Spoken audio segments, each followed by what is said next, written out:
পশ্চিমবঙ্গে সবচেয়ে জনপ্রিয় এবং বিশ্বাসযোগ্য স্কলারশিপ হচ্ছে Swami Vivekananda merit cum scholarship. এই Swami Vivekananda merit cum scholarship নিয়ে এক নতুন আপডেট দিল বিকাশ ভবন, এবং বিকাশ ভবন কি জানালো তাদের নোটিশে, সেই নিয়েই কিন্তু আমি আজকের এই ভিডিওতে বলতে চলেছি। সুতরাং যারা 2024-25 সিজনে Swami Vivekananda merit cum scholarship আবেদন করেছিলে, তোমরা কিন্তু অবশ্যই এই ভিডিওটি দেখো প্রথম থেকে শেষ পর্যন্ত। এবং যারা 25-26 সিজনে Swami Vivekananda merit cum scholarship আবেদন করবে, তোমাদের পক্ষেও কিন্তু এই ভিডিওটি খুবই গুরুত্বপূর্ণ হতে চলেছে। কারণ কোন কোন ভুলের জন্য Swami Vivekananda merit cum scholarship থেকে টাকা পাওয়া যায় না, সেগুলো কিন্তু তোমরা আজকে এই ভিডিওতে জেনে নিতে পারবে। সুতরাং তোমাদেরকে বলবো ভিডিওটি প্রথম থেকে শেষ পর্যন্ত দেখো, কোনো রকম স্কিপ করো রাখো, তাহলে কিন্তু তোমার বুঝতে পারবে না। মাঝে যদি কোনো কথা যদি গ্যাপ পড়ে যায়, সেই জন্য তোমরা ভিডিওটি প্রথম থেকে শেষ পর্যন্ত দেখো। ভালো লাগলে কিন্তু অবশ্যই কিন্তু একটা সাবস্ক্রাইব এবং লাইক করে দিও, আর পাশে থাকা বেল আইকনটিকে প্রেস করতে একেবারে ভুলো না। দেখো, স্বামী বিবেকানন্দ স্কলারশিপ নিয়ে বিকাশ ভবন কিন্তু এক নোটিশ জারি করলো, এবং এই নোটিশে কি বলা হয়েছে সেটা তোমাদের জানাবো। সেই জন্য তোমরা প্রথম থেকে শেষ পর্যন্ত ভালো করে খেয়াল করো। দেখো, বিকাশ ভবন থেকে জানানো হয়েছে যে অধিকাংশ ছেলে মেয়েই কিন্তু ধরো Swami Vivekananda merit cum scholarship থেকে টাকা পেয়ে গেছে। যারা 2024-25 সিজনে Swami Vivekananda merit cum scholarship আবেদন করেছিলেন, অধিকাংশ ছেলে মেয়েই কিন্তু টাকা কিন্তু পেয়ে গেছে। কিন্তু এখনও পর্যন্ত কিছু কিছু স্টুডেন্ট আছে যারা কিন্তু এখনও কিন্তু টাকা পায়নি, অর্থাৎ তাদের টাকা ব্যাংকে গিয়েও কিন্তু ফেরত এসেছে।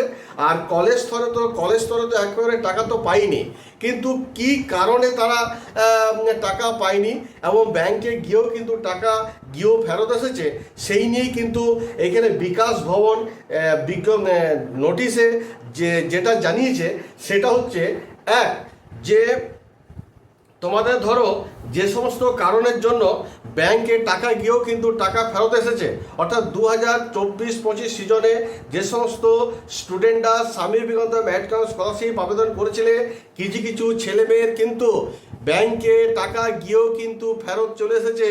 তার কারণগুলি কি, যেটা বিকাশ ভবন জানিয়েছে সেটা হচ্ছে যে ইনঅ্যাক্টিভ ব্যাংক অ্যাকাউন্ট, অর্থাৎ এমন তারা ব্যাংক, যারা যে সমস্ত ছাত্রছাত্রীরা এমন ব্যাংক অ্যাকাউন্ট দিয়েছো যে ব্যাংক অ্যাকাউন্টটা হচ্ছে ইনঅ্যাক্টিভ ছিল, অর্থাৎ কোনো অ্যাক্টিভ অবস্থায় ছিল না।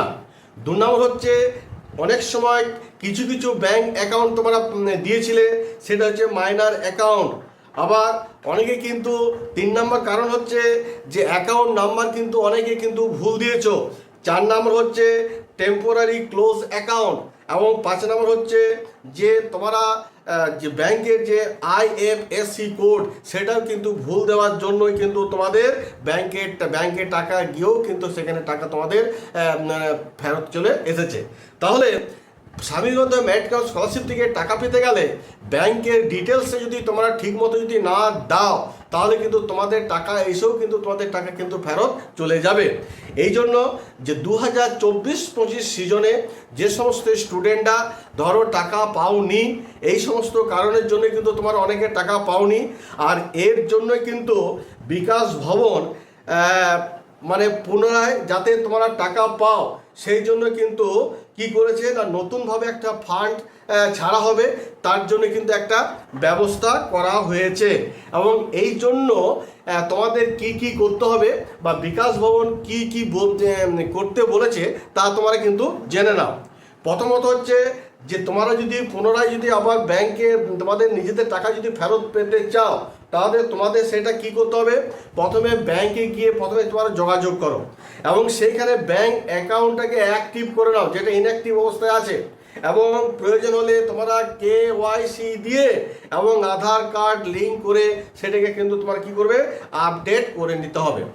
2 নম্বর ব্যাপারটা যেটা বলবো, যে তারপর তোমরা কি করবে, যখন ব্যাংকে তোমাদের যোগাযোগ করে যখন বইটাকে যখন অ্যাক্টিভ করে নিলে KYC দিয়ে, তারপর তোমরা কি করবে, DY অফিসে, বিশেষ করে ক্লাস 11 এবং 12 তোমরা কিন্তু কি করবে, সে DI অফিসে গিয়ে কিন্তু তোমরা যোগাযোগ করবে। যাই হোক, এই যে ব্যবস্থাটা করতে বলা হয়েছে, যে তোমরা প্রথমত গিয়ে ব্যাংকে গিয়ে তোমাদের ব্যাংক অ্যাকাউন্টটা ঠিক করে নাও, হ্যাঁ, কেওয়াইসি আধার লিঙ্ক এইগুলো করে তোমরা ব্যাংকে বইটাকে তোমরা অ্যাক্টিভ করে নাও। তারপর তোমরা কি করবে, ডিআই অফিসে গিয়ে সেটা যোগাযোগ করো। এবং এই কাজটা কিন্তু তোমাদের করে নিতে বলা হয়েছে 30শে জুন 2025 মধ্যে। ব্যাপারটা বোঝা গেল, 30শে জুন 2025 মধ্যে। তাহলে যে সমস্ত ছাত্রছাত্রীরা 2024-25 সিজনে স্বামী বন্ধু মেরিট কাম স্কলারশিপ আবেদন করেছিলে এবং এখনও পর্যন্ত টাকা পাওনি, তোমরা বুঝতেই পারছো তোমাদের ওই ব্যাংক ডিটেলসের অনেক গলত থাকার জন্যই কিন্তু তোমরা টাকা পাওনি। কিন্তু এইখানে বিকাশ ভবন তোমাদের একটু আলোর আশা কিন্তু একটু জাগিয়েছে এবং ওনারা নতুন করে আবার একটা ফান্ড খুলছেন যাতে তোমরা পুনরায় তোমাদের সেই টাকা যাতে যায়, তোমাদের ব্যাংকে যাতে চলে যায়, তার কিন্তু ব্যবস্থা করার জন্য ওরা একটা নতুন ফান্ড খুলছেন।